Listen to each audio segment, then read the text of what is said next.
I guess you could kind of call it the passing of the torch or passing of the pitchfork here, if you will. Sheila and Jamea. Sheila, you had almost 4 decades of coaching experience here with the ASU women's tennis team, and now Jamea, you're taking over.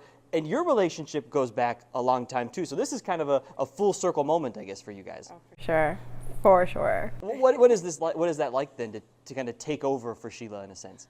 It's daunting. It's very daunting. I remember the first time I saw Sheila. Should I tell him when it was? Well, now you got to tell us. Yes, very, very recently. Back in my playing days, which was not yesterday, but she was a legend back then. I was playing and she was scouting. I ultimately went pro, and so I didn't go through the collegiate world with her, but a lot of my friends did.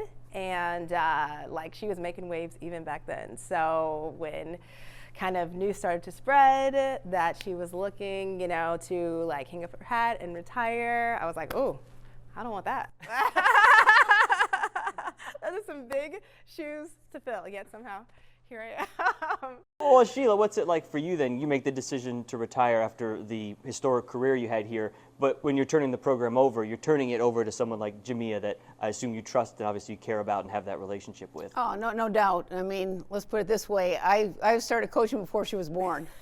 So anyway, and you know, for me, I've seen her actually grow up. She might not realize that though, because you know, tennis is a small world. And whether it's junior tennis, we've all gone through junior tennis and collegiate tennis and pro tennis, you know, and you know, to see sort of, you know, full circle in a lot of ways. Like I said, for you know, Jamea, you know, was as good a player as she was. She went from the juniors to pros right away, then came back and was an assistant at Oklahoma State, went to the USTA, then 2 years at Princeton. But one thing she won't tell you is the reason why she didn't come to ASU at the beginning was she was actually too good. I mean, she was a great player, turned pro at 16, and she arguably is probably the only coach in college tennis, both men and women, that can say she has a win over 2 former Wimbledon champions in Sharapova and Bartoli. So no question the program is in good hands, but even more importantly, it's entrusted with a really good person. So I think that's something that we're really happy about, for sure. 72. Wow. Maybe 73. She was on the, yeah, I mean, the 72 national team. Yeah. Yeah. Well, that's what I played with too. Sheila, for you, I mean, venturing into retired life now, does it feel weird you get to this time of the year and you're used to being, you know, in season, getting ready for a season, or is it, you know, full-on retirement? You mentioned before you're hitting golf balls in the morning, you're living the dream. Yeah, it's funny because, you know, it's been a smoother transition than I thought, probably. I tell people I used to get up at 5, now I get up at 7. I used to have 1 cup of coffee, now I have 2.